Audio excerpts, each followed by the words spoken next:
Hi there, my name's James Kelly. Welcome back to Scott Goes Pop.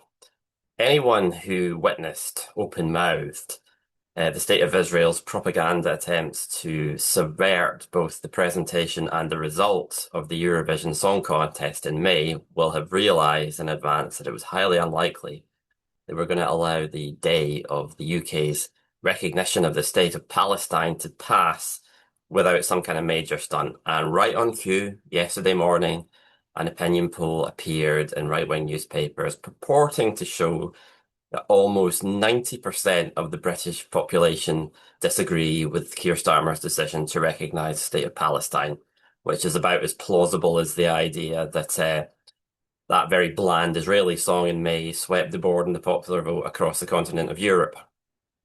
We know the claims of that poll were garbage because there have been other polls from reputable firms showing strong support for the recognition of the State of Palestine.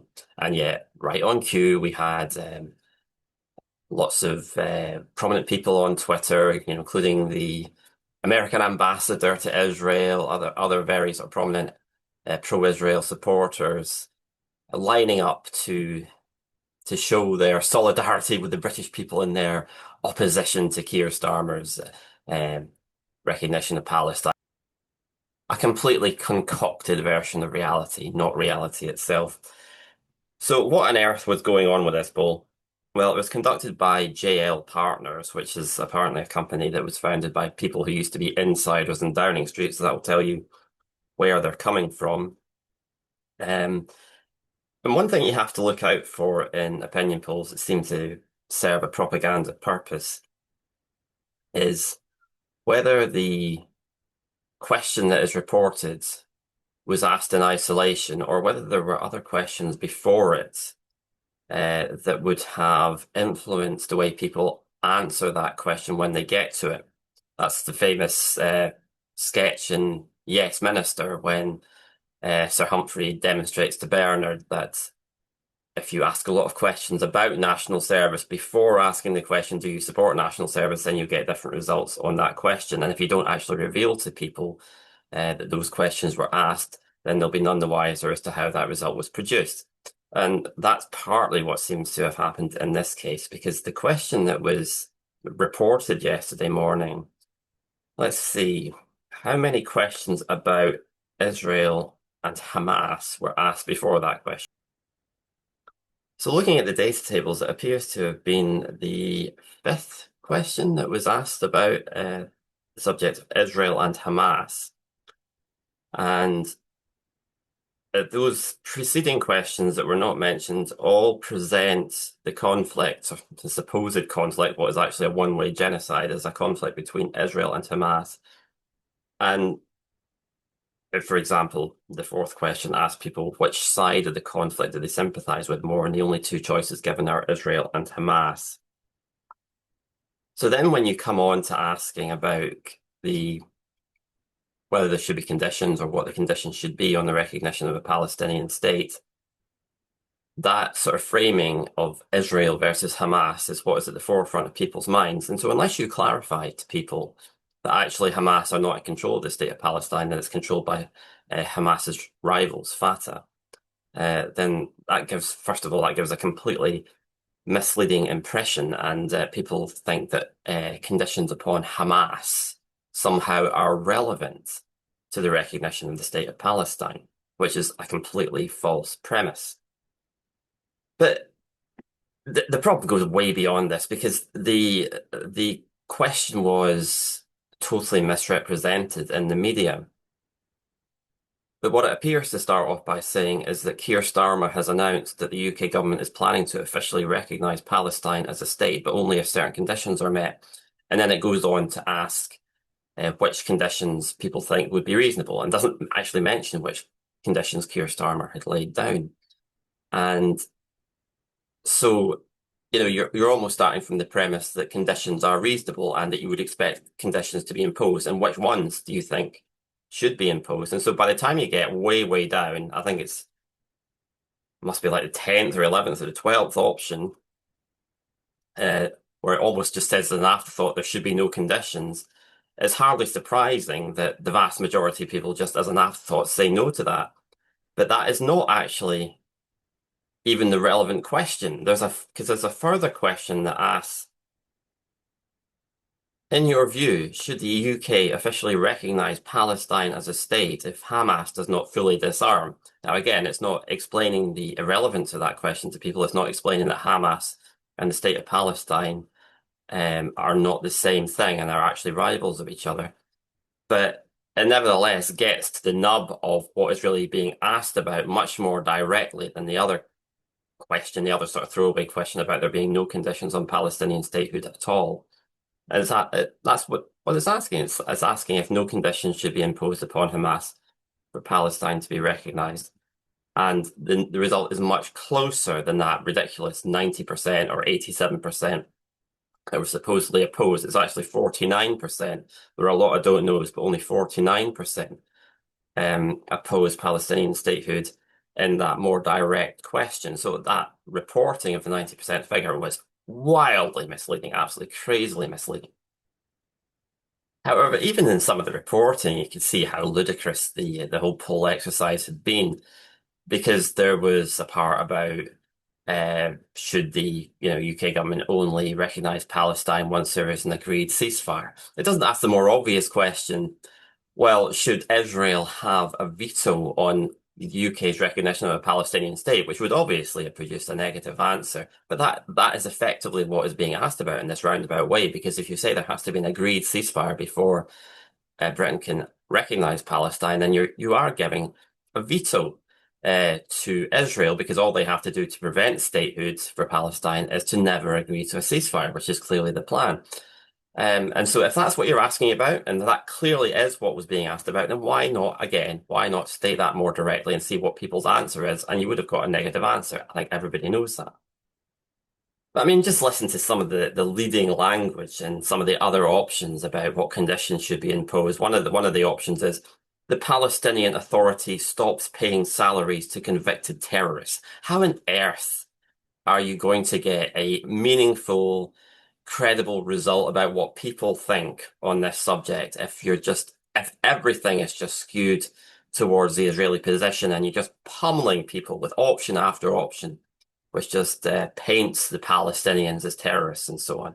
There's another one. The Palestinian Authority stops promoting anti-Jewish racism through its school curriculum. You this is a propaganda poll. This is a poll that's not really designed to produce a result that tells you what people think. It's about trying to change what people think. Another option is Hamas no longer controls Gaza. Again, that's implanting the idea that recognition of the State of Palestine is about legitimizing Hamas's rule of Gaza, which it is not. It's about recognizing the sovereignty of the Fatah-controlled Palestinian Authority over the entire Palestinian territories. So it's delegitimizing Israeli rule in the occupied territories, but it's also delegitimizing Hamas rule in Gaza. No difference, but that is not clarified. Again, if you don't give people that information, you're not going to get a credible result to an opinion poll. Now, of course, he who pays the piper calls the tune, and it's not unusual for polling companies to engage in these kind of propaganda exercises on behalf of paying clients. But what I think is really reprehensible is that JL Partners were actually quoted in the Daily Telegraph yesterday trying to paint their results as showing that Keir Starmer was out of touch with the British people who oppose Palestinian statehood, which they must know is untrue. They must know they have used leading question wording to skew the sample to bring people towards what was a predetermined desired outcome to the opinion poll, and whether they did that on behalf of a paying client or whether they did that on behalf of themselves, to actually put the full weight of credibility of their own voices behind that means that they are active and enthusiastic participants in an Israeli or a pro-Israeli propaganda attempt to delegitimize the UK's decision to recognise the State of Palestine, and that is an absolutely reprehensible thing to do that should basically destroy the reputation of JL Partners as a polling company forever, or until they're under new management, in my view. On a related subject, there's been a lot of concern about obviously the BBC's online content during the genocide and about the influence of the pro-Israeli propagandist Rafi Berg. And yesterday there was this extraordinary article on the BBC website from the BBC's diplomatic correspondent Paul Adams, and you kind of wonder whether there's the unseen hand of Rafi Berg is involved in this, because it just seems to be designed to mislead and to delegitimize in the minds of readers the decision of the UK to recognise the State of Palestine, because the actual title of the article is Recognizing Palestinian Statehood opens another question, who would lead it? Which implies that that is a question, whereas in fact it's not a question. The State of Palestine has been in existence for decades and it has an established leadership, which is currently Mahmoud Abbas. So the whole article is based on this completely false premise. And then it sort of launches into whether Palestine qualifies as meets the, conditions for statehood, which clearly the UK and its legal advisors have decided it does, so that shouldn't even be a question.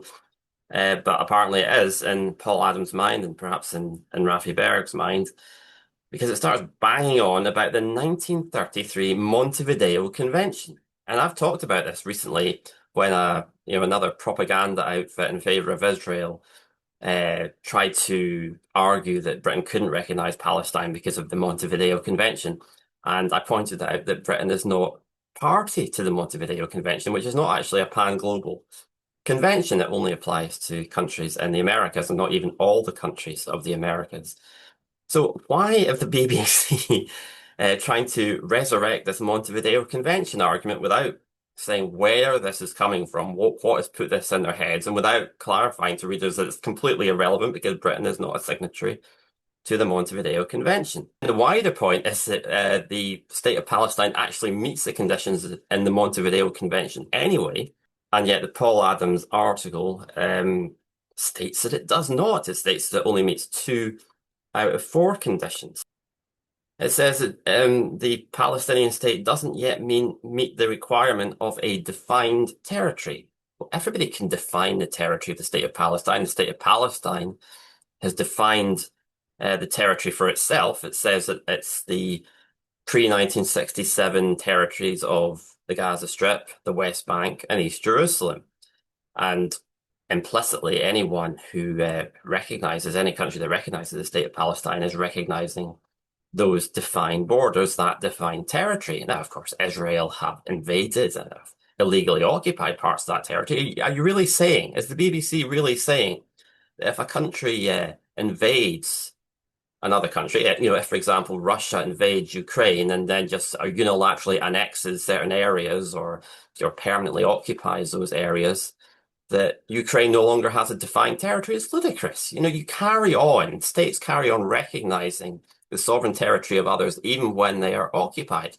That's the Israeli occupation is a complete irrelevance to whether or not the territory of Palestine is defined, and it is. And to just ignore that and to pretend somehow that is not the case because Israel is preventing it from being the case, and that somehow precludes any recognition of the State of Palestine, it's a ludicrous argument.